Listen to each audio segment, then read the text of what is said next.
Okay, welcome back, everybody. So this is the third video on the series of videos that we're doing on Karl Marx's Das Kapital.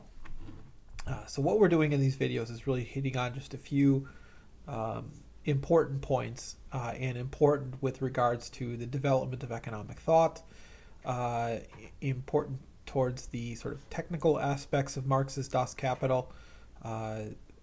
This is the economics of Das Kapital rather than say the sociology or even psychology of Das Kapital. We don't get into that in all these videos. So in the first two videos, we saw a couple things, and we want to make sure to hit on those before we get onto the main topic of today's lecture, and that is particularly the so-called transformation problem. Now, the transformation problem is how Marx remedies these arguments that are made in Das Kapital and that we covered in the first two videos. Particularly covered in the first video on commodities, we observe money values when commodities exchange. So if we think about the economy out there, right, what do we observe, right? We observe prices of goods and services being bought and sold, as well as prices of things like labor and other factors of production being bought and sold. Indeed, most economic data, or nearly all economic data, is to this day, right, is expressed in prices. And so that's what we observe. Okay. However, in sort of Marx's structure, these money values do not represent labor inputs, right? So Marx's labor theory of value isn't a simple idea as it's often presented. For example, crude labor theory of value would say something along the lines like, if item A takes 4 hours to produce and item B takes 8 hours to produce, then item B must have a price of twice of item A. Okay, this is not what Marx argued. What Marx noted is that the money values that we observe do not represent relative labor inputs. Thirdly, Marx did wish to continue utilizing a labor theory of value of sorts, based around the philosophical argument that all value is ultimately derived from labor. Okay, so the problem then is how to remedy, point 3, right? So how do we prove that all value is ultimately derived from labor, given the first 2 points above, right? Given that prices, don't reflect crude labor inputs. The solution is given in volume 3 of Marx's Das Kapital. There's a simpler version of it given in volume 1 that does not include several of the variables that we are going to discuss in a minute, or that we discussed in the previous lecture. But it doesn't really solve the problem that we just mentioned on the last page. Okay, so he comes back to this in volume 3 and finally gives a complete solution to remedy that conflict between those 3 points that I just mentioned. This table that you see below is replicated from volume 3 of Capital, right? So I just took all the numbers from volume 3 of Capital and I plugged them into an Excel spreadsheet. Okay, and here it is. I'm toying with the idea of making this of plugging all the formulas in here too, right? So like you could change it and see, you could solve the transformation problem out for any set of inputs. I haven't done that yet. If you're, if you think that'd be something you'd like to see, let me know. And it wouldn't take that much effort. All right, so let's take a look at this. Okay, so here's what we've got here. We've got all the variables, by the way, are the same as listed in video 2, right? So everything is as video 2. Lowercase variables are flows, uppercase variables are stocks. Okay, I'm going to talk about most of them here in this, but kind of we'll walk through it. We've got 5 industries 1, 2, 3, 4, and 5. You can call these whatever you want. They all have different combinations of constant and variable capital that they use. In other words, sort of physical capital type stuff and labor capital type stuff that they use. Some are more constant capital biased and some are more variable capital biased. Okay, you can kind of see that from the numbers. For example, industry 3 is much more variable capital heavy relative to industry 5. Okay, second and third columns then are the per turnover period payments to constant and variable capital. Okay, so we can see that the stock of variable capital in the B column there is the same as the lowercase v column. Let's see, 1, 2, 3, 4. Okay, so 20, 20, 30, 30, 40, 40. Okay, indicating what? Indicating that we are assuming that variable capital fully turns over only once per time period. In other words, if we think about how often the sort of machine works, how often it kicks out a payment to variable capital, it's kicking out once per period. Okay, we can see that for constant capital, however, those payments are, the rates of turnover are not the same. In terms of the industry 1, it's only 50, where the stock of capital is 80, 51 where it's 70, so on and so forth, right? 40 when it's 85.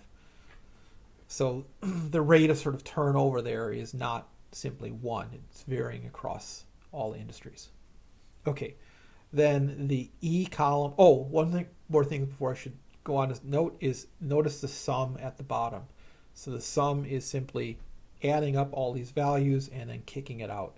And you'll notice that the sum of total capital invested, so this is an important point, the total capital invested in this economy is 500. That is to say 390 plus 110. Okay, and then secondly, you'll notice that the capital invested by each industry is 1/5 of the total, or 100 each. So 80 plus 20, 70 plus 30, 60 plus 40, so on and so forth. This is an important point for Marx's solution. Okay, so total capital invested is 500. Now, just a quick why that's going to be important. If you remember back to the first video when we talked about how society has that labor itself is scarce, and society has to allocate it out in some way. It has to allocate this scarce resource, labor, in some way. Okay, so how scarce is capital in general? 500. Okay, right. Okay, column E then, the cost price. You can think of this as the cost of producing output in money terms for these firms. Okay, and that's simply the sum of these payments C and V. So it's the sum of payments C, which is things like your maintenance costs, so on and so forth, and then V, which is your labor costs. Okay, so 50 plus 20 gives you 70, so on and so forth. 10 plus 5 gives you 15 in industry 5. Okay, all right. So far this is all pretty straightforward. Then in the, let's see, 1, 2, 3, 4, 5, 6, the sixth column over where it says S at sigma equals 1. Okay, S, you'll recall, is the rate of surplus value. Okay, and sigma is the particular rate of surplus value, which is essentially the rate of exploitation. Okay, now this is another point here that's important to understand how Marx solved this problem. Marx is going to assume that the rate of exploitation is constant across all industries. And here we've chosen 1, right? Doesn't really matter what we choose. It makes it a little simpler to choose 1, but what is important is it has to be the same across all industries, or this doesn't work. We're going to come back to that point in a few minutes. Okay, so what is this? This is the value that's being produced by workers, either current, well, it can't be historic because we'll get to that in a minute, but this is a value being produced by workers that isn't being paid to them. Okay, so you'll notice that it's exactly the same as V, which indicates that workers are getting paid half of the value they create, right? So they're getting paid 20, but they created 40 of value. They're getting paid 30, but they created 60 of value, and so on and so forth. Okay, so the rate of exploitation remains the same. All right, if we add in that 20 to C plus V, so C plus V plus S, we get at the value, total value created as a result of that production. So in the first industry case, it's 90, then it's 111, so on and so forth. Okay. All right, moving to the next column. And the second super important thing, so the first super important thing that we have to sort of assume, right, is that the rate of exploitation is constant across all industries. The second thing that we're going to assume is that the rate of profit is equalized across all industries. Okay, we're going to come back to that. You may say, well, wait, how? Wait a second. Okay, well, right, we'll come back to it. So the rate of profit. In the example here, which of course is Marx's original example, the rate of profit is simply the total variable input, total capital of variable capital employed, which in this case is 110, divided by the number of industries, or 5, to yield 22, right? Okay, that's how you're determining it. So the rate of profit is essentially is determined by equalizing total variable inputs by the number of industries. Okay, so that's the agreed upon markup of all the industries. Yeah, I know hey, we'll come back to that, right? Okay, so if you take the cost of production, which is that cost price column, so that's what firms had to pay out, right? You take the agreed upon markup or rate of profit, 22, right? Add that in, okay? And you get the market price. So these would be observed money prices, okay, in these 5 industries. So this is what we would see, okay, price. We would see 92, 103, 113, 77, 37, and so on. Okay, so those do not obviously reflect labor inputs, right? Okay, but, and here's where it gets solved, right?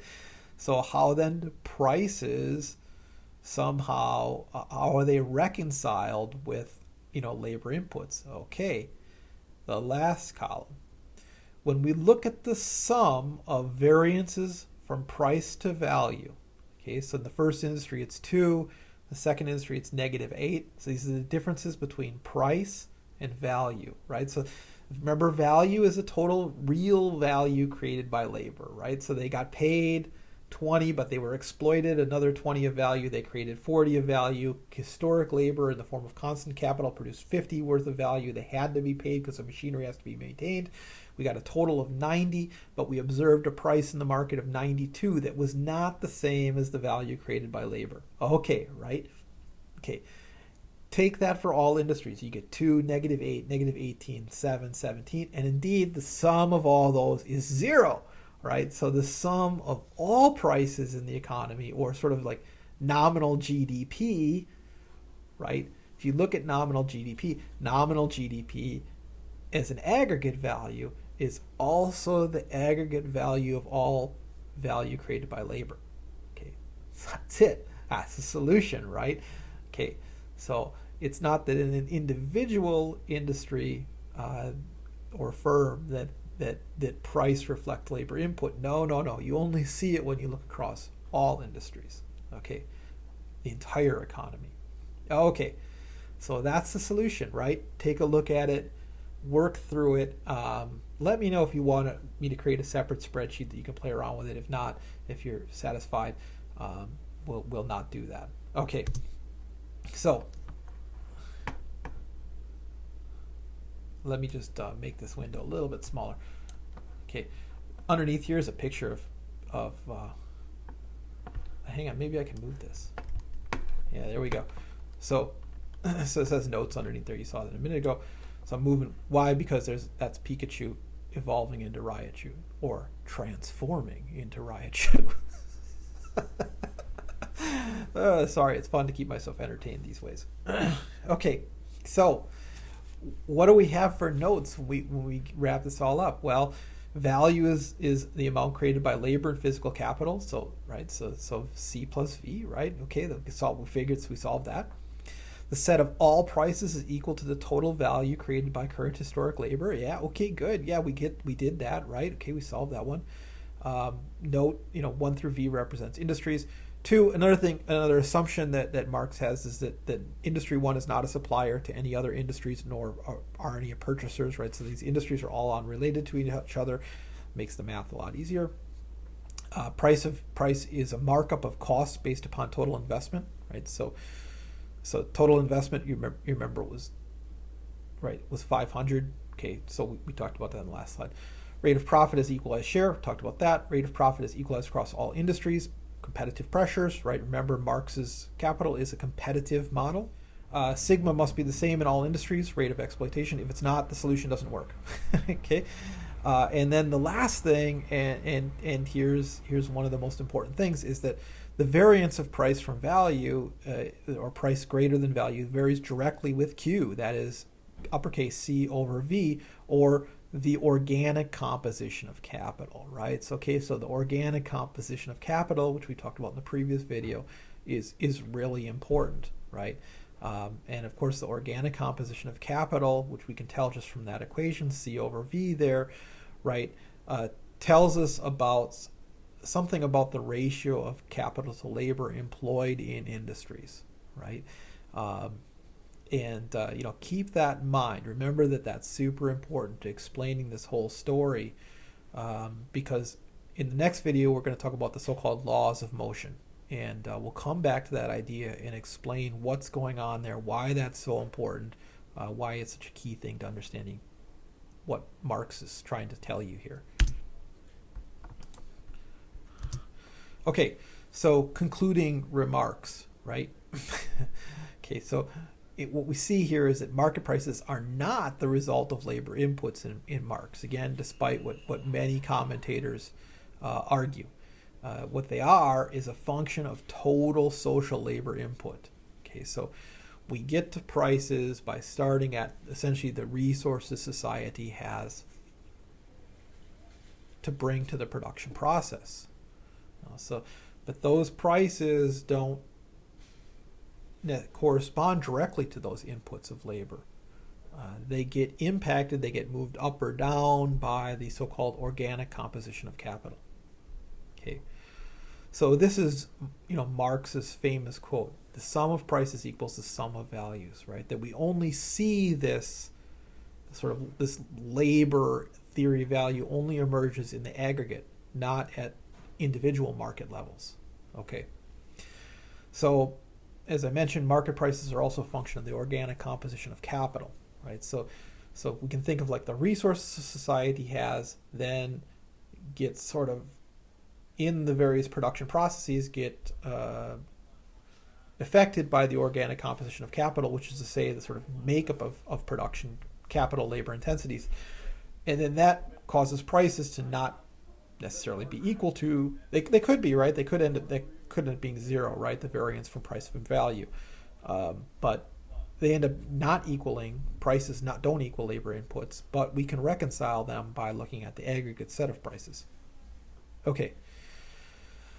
Firms share a pool of surplus value, right? So individual firms, they're all exploiting workers, right? But here's the thing: is that they're not all necessarily getting the gains of that exploitation, right? So, in particular, what we're going to see in next video is that larger firms are effectively exploiting smaller firms. So larger firms, and I'll explain what I mean by larger. It doesn't necessarily mean bigger, right, in terms of number of people, but larger firms are effectively able to steal surplus value from smaller firms. So even though the smaller firms are doing the exploiting, the larger firms end up reaping the benefits from it in sort of the Marxian story.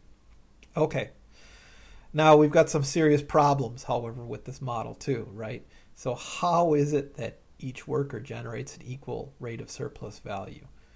Right, because we're assuming that they do, right? Sigma, the rate of exploitation, is the same across all industries. So that means like the guy flipping fries at Burger King is exactly equally exploited as you are in your work and I am in mine. And for that matter, the CEO of the corporation is in his or her work as well. The second problem we have, obviously, is how is it that this sort of rate of profit, or this quantity of available profit, is somehow divvied up equally amongst the industries. It's clear why competition in orthodox economics would ensure prices across an industry were equal within a given good, but it's less clear how this rate of profit would be equalized across all these industries. So some real questions remain as to the assumptions that have been employed to make this solution work. We'll leave it there. That's plenty long enough, and we'll see you next time. Laws of motion, baby.